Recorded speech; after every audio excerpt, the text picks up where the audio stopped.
jamaah?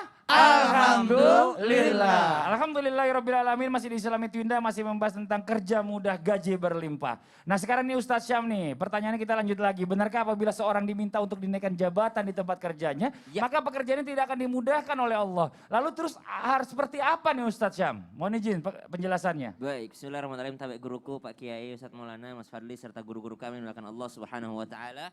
Salah seorang muhadditsin ahli hadis Indonesia, Allahu yarham, Dr. Mustafa Ali Yaakob, itu salah satu pesan beliau ketika mengajar para mahasantri yang sering sekali yang beliau sampaikan, jangan pernah meminta jabatan.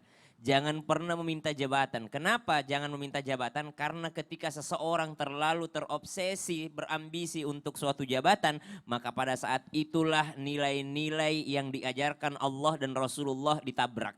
Kenapa? Karena dia berambisi, dia sudah menghalalkan suap menyuap. Karena dia berambisi, dia akan menghalalkan menjilat. Karena dia berambisi, dia akan menghalalkan mengkhianati sahabat sendiri. Karena dia berambisi jabatan, dia akan memfitnah orang lain. Maka banyak sekali rambu-rambu Islam yang akan ditabraknya ketika seseorang berambisi dengan suatu jabatan. Yang kedua, suatu ketika sahabat Abu Dzar Al-Ghifari, Allah Subhanahu wa taala, ya jadi ada skenario luar biasa. Beliau datang kepada baginda Nabi SAW, ya Rasulullah, kenapa engkau tidak memberikanku jabatan ini? Maka apa jawaban Rasulullah SAW sambil menepuk bahu daripada Sayyidina Abu Dzar Al-Ghifari? Beliau mengatakan bahwasanya pekerjaan itu, jabatan itu adalah amanah. Kalau engkau tidak mampu untuk melaksanakannya, maka akan menjadi kehinaan di hari kiamat. Kalau engkau tidak mampu untuk bertanggung jawab, akan menjadi penyesalan di hari kiamat. Namun jikalau engkau mampu melaksanakannya, maka itu juga adalah sesuatu yang baik.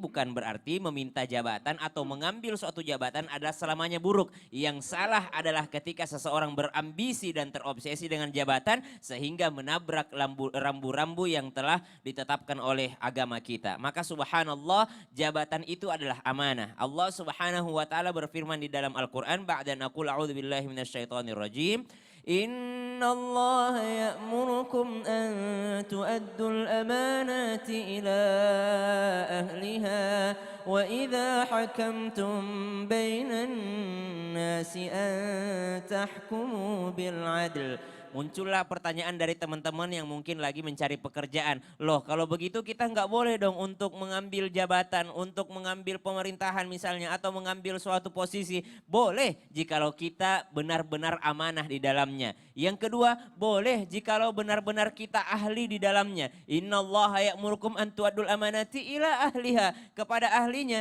Jikalau tidak ahlinya, maka akan rusak segalanya. Mungkin karena misalnya cuman karena ada kenalan, atau misalnya karena ada warisan, maka subhanallah ini akan merusak segalanya. Maka jangan terlalu berambisi, meskipun kita diberi jabatan, maka ucapkanlah inna lillahi wa inna ilaihi raji'un, semuanya dari Allah dan akan kembali kepada Allah. Masya Allah, terima kasih banyak jazakallah khairan kasiran Ustadz Syam. Nah sekarang kita lanjut lagi nih Ustadz Maulana, bagaimana kalau misalnya saat ini kan kondisi pandemi ini kita harus seperti apa? Karena banyak orang gajinya dipotong ya kan, sekian persen, bahkan ada gaji yang ditunda, sedangkan yang namanya kebutuhan tetap ada, bahkan meningkat karena harus beli vitamin dan lain-lain.